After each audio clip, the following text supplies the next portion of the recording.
Hi viewers, welcome to our channel. Elon Musk రాజకీయ ఆలోచనలు తన వ్యాపార సామ్రాజ్యం పైన ఎఫెక్ట్ చూపిస్తున్నాయా? ఆల్రెడీ మస్క్ షేర్లన్నీ కూడా పడిపోయాయి అండ్ స్పేస్ ఎక్స్ పరిస్థితి ఏంటో అర్థం కావట్లేదు. మరి ఇదే విధంగా కంటిన్యూ అవుతే ట్రంప్ తో వైరం తన కంప్లీట్ వ్యాపారం పైన దెబ్బతీసే అవకాశం ఏమన్నా కనిపిస్తుందా? ఇప్పుడు ఇదే అంశం మీద డిస్కస్ చేయడానికి ప్రజెంట్ మనతో పాటు సీనియర్ జర్నలిస్ట్ అరవింద్ కొల్లి గారు ఉన్నారు. వారిని అడిగి తెలుసుకునే ప్రయత్నం అయితే చేద్దాం. సార్ నమస్కారం సార్. సార్ టెస్లా షేర్లు పడిపోయాయి, స్పేస్ ఎక్స్ కూడా ఎటు కాకుండా అలా అయిపోయి ఉండడం మనం చూస్తున్నాం. అంటే ట్రంప్ తో వైరం అనేది ఇప్పుడు కంప్లీట్ తన వ్యాపార సామ్రాజ్యాన్ని దెబ్బతీసే అవకాశం ఉందని కూడా విశ్లేషకులు అభిప్రాయపడుతున్నారు సార్. మరి ఇది ఎక్కడి వరకు దారి తీయచ్చు సార్? యాక్చువల్గా సహజంగా వ్యాపారవేత్తలు రాజకీయాల్లో దిగినప్పుడు ఈ రకమైనటువంటి రాజకీయ కార్యాచరణ ప్రారంభించినప్పుడు ఈ రకమైనటువంటి ఇబ్బందులు ఎదుర్కోవడం సహజమే.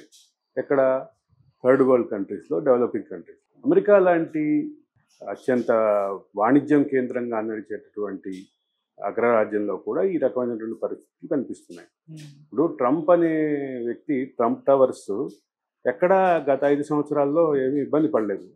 4 సంవత్సరాల డెమోక్రట్ల పాలనలో ఎక్కడ ఇబ్బంది పడలేదు. ఆయన తన వ్యాపారాన్ని అప్రతిహతంగా పెంచుకుంటూనే పోయాడు. అయితే ఎలన్ మస్క్ దగ్గరకు వచ్చేసరికి ఒక ప్రత్యేకమైన సమస్య ఏంటి? మస్క్ అనేటటువంటి వ్యక్తి, మస్క్ చేసేటటువంటి వ్యాపారం కూడా భావోద్వేగాలతో సంబంధమైనటువంటి వ్యాపారం. ఒకటి అది ట్విట్టర్, ఎక్స్లో అంతా వ్యక్తుల భావాలు, వ్యక్తులకు ఉన్నటువంటి అభిప్రాయాల మధ్య సంఘర్షణ జరుగుతూ ఉంటుంది. అదొక ప్రధాన కారణం. దాంతోపాటు అసలు మొత్తం మార్కెట్ కూడా చాలా ప్రతికూలంగా స్పందించటం, టెస్లా షేర్లు పడిపోవటం, దాంతోపాటు స్పేస్ ఎక్స్ అనేటటువంటి ఒక వినూత్నమైనటువంటి ప్రాజెక్ట్, అంటే అమెరికా ప్రభుత్వం ఒక ఇన్సెంటివ్స్ ఇచ్చి నడపాలనుకున్నటువంటి ప్రాజెక్టు, దాని పరిస్థితి ఏంటి, ఇప్పుడు అది దాని భవిష్యత్తు ఏంటి అర్థం కాని పరిస్థితిలో ఉంది. ఒక పక్క ప్రభుత్వ ఇన్సెంటివ్స్ ఆగిపోయేటటువంటి పరిస్థితి ఉంది. ప్రభుత్వ ఇన్సెంటివ్స్ ఆగిపోవడంతో పాటు దీన్ని ఫెసిలిటేట్ చేసేటటువంటి మెకానిజం కానీ, అదే సందర్భంలో స్పేస్ స్టేషన్, ఇంటర్నేషనల్ స్పేస్ స్టేషన్ని కనెక్ట్ చేసేటటువంటి డ్రాగన్ స్పేస్ షిప్ ఏదైతే ఉందో, ఆ స్పేస్ షిప్ని కూడా డిస్కార్డ్ చేయాలి, దాన్ని ఆపేయాలి అని ఒక పక్క స్పేస్ ఎక్స్, మస్క్ నిర్ణయించడం కూడా కొంచెం మస్క్ యొక్క రాజకీయ పరమైనటువంటి అభిప్రాయాలు, కార్యాచరణ కొంత మస్క్ వ్యాపార సామ్రాజ్యం మీద ప్రతికూల ఫలితాలు ఇచ్చే అవకాశాలను అయితే క్లియర్గా ఇండికేట్ చేస్తున్నారు. ఆ రకమైన ఇండికేషన్స్ ఉన్నాయి. అయితే ఆచరణకు వచ్చినటువంటి ఈ అంశంలో, ఆచరణలోకి వచ్చేసరికి ఏం జరుగుతుంది అనేది ఒక అంశం, ఒక ప్రధానమైనటువంటి చూడాల్సినటువంటి అంశం. అయితే మరోది అసలు స్పేస్ ఎక్స్ లేకుండా, స్పేస్ ఎక్స్ సడన్గా ఆపేయటం మూలంగా మస్క్కి ఎంత భారీ నష్టం ఎక్కడ వాటిల్తోతుంది మస్క్ కంపెనీకి. దాని ప్రభావం మార్కెట్లో, షేర్ మార్కెట్లో మిగతా కంపెనీల మీద, మస్క్కి సంబంధించిన మిగతా కంపెనీల మీద ఏ రకమైనటువంటి ప్రభావం చూపిస్తున్నాయని కూడా ఆలోచించాలి. అయితే మస్క్ తన అభిప్రాయాల్ని, రాజకీయ అభిప్రాయాల్ని స్పష్టంగా వెల్లడిస్తూనే రాజకీయ కార్యాచరణ ప్రారంభించిన నేపథ్యంలో అసలు ట్రంప్ యొక్క ఎగ్జిస్టెన్స్ని ఆయన క్వశ్చన్ చేసినటువంటి పరిస్థితిలో, ట్రంప్ యొక్క రాజకీయ భవిష్యత్తుని లేకుండా చేస్తాను, ట్రంప్ అంటే ఇప్పుడు తర్వాత ట్రంప్కి ఏమి రాజకీయ భవిష్యత్తు లేదు, రెండు టర్మ్స్ అయిపోయినాయి. కాబట్టి ట్రంప్ యొక్క ఎజెండాని ఇంప్లిమెంట్ చేయకుండా ఆపుతాను, ట్రంప్ కారణంగా అమెరికా ఆర్థిక వ్యవస్థ ఒక సంక్షోభం దిశగా వెళ్తుంది కాబట్టి ఆ సంక్షోభం వెళ్ళే దిశగా వెళ్ళేటువంటి ఆర్థిక వ్యవస్థని మనం నిలువరించుకోవాలి. జేడీ వాన్స్న అంటే అభిశంసన పెట్టి జేడీ వాన్స్ని తీసుకురావటమా, లేదా మరొక మార్గమా, రాబోయే 4 సంవత్సరాల్లో ఒక ప్రత్యామ్నాయ శక్తిగా తను అనుకుంటున్నటువంటి రాజకీయ పార్టీని నిర్మించగలరా? ఇట్లాంటివన్నీ ట్రంప్ని ఇబ్బంది పెట్టేటటువంటి చర్యలు ఆయన ఇంటెన్సిఫై చేస్తూనే ఉన్నాడు. రెండోది, ఇటు పక్కన ఏదైతే మస్క్ నుంచి జరుగుతున్నటువంటి ఈ ప్రయత్నాల్ని ట్రంప్ కూడా నిలువరించే ప్రయత్నం ఆయన చేస్తున్నాడు. ఆ రకమైనటువంటి వ్యాఖ్యానాలు కూడా ట్రంప్ నుంచి వినిపిస్తున్నాయి.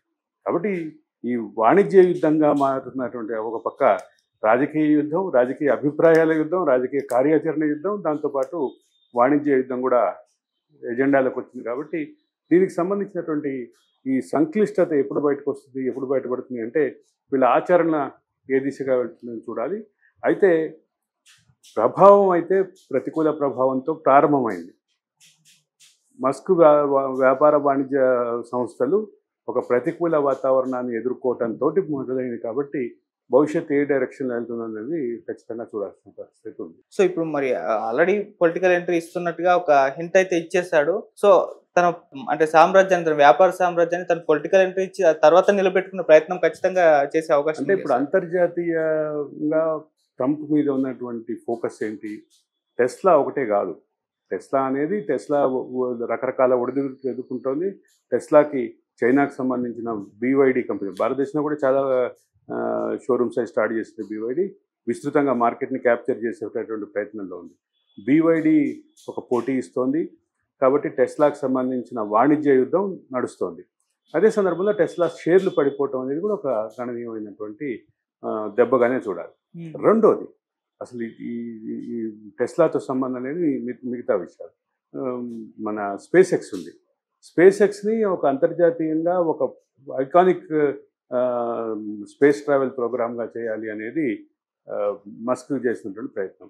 దాంతోపాటు ఆ స్పేస్ సంబంధించిన రాకెట్లు కానీ, వాహనాలు కానీ, స్పేస్ షిప్లు కానీ లాంచింగ్ కోసం మస్క్ ఏర్పాటు చేసుకున్నటువంటి మెక్సికో పరిసర ప్రాంతాల్లో ఏర్పాటు చేసుకున్నటువంటి ఒక స్పేస్ అంటే స్పేస్ షిప్ల ప్రయోగించేటటువంటి స్టేషన్ ఏదైతే ఉందో అది కూడా దానికి సంబంధించినటువంటి అంశంలో కూడా చాలా క్లియర్గా అంటే ఆ వ్యాపారాన్ని కొనసాగించడం క్లియర్. అయితే అమెరికా ప్రభుత్వంతో కొనసాగించడం అనే దాని మీద ఆయన ప్రశ్న లేవనెత్తినటువంటి నేపథ్యంలో దానికి సంబంధించిన ఎగ్జిస్టెన్స్ సమస్యలు వస్తాయి.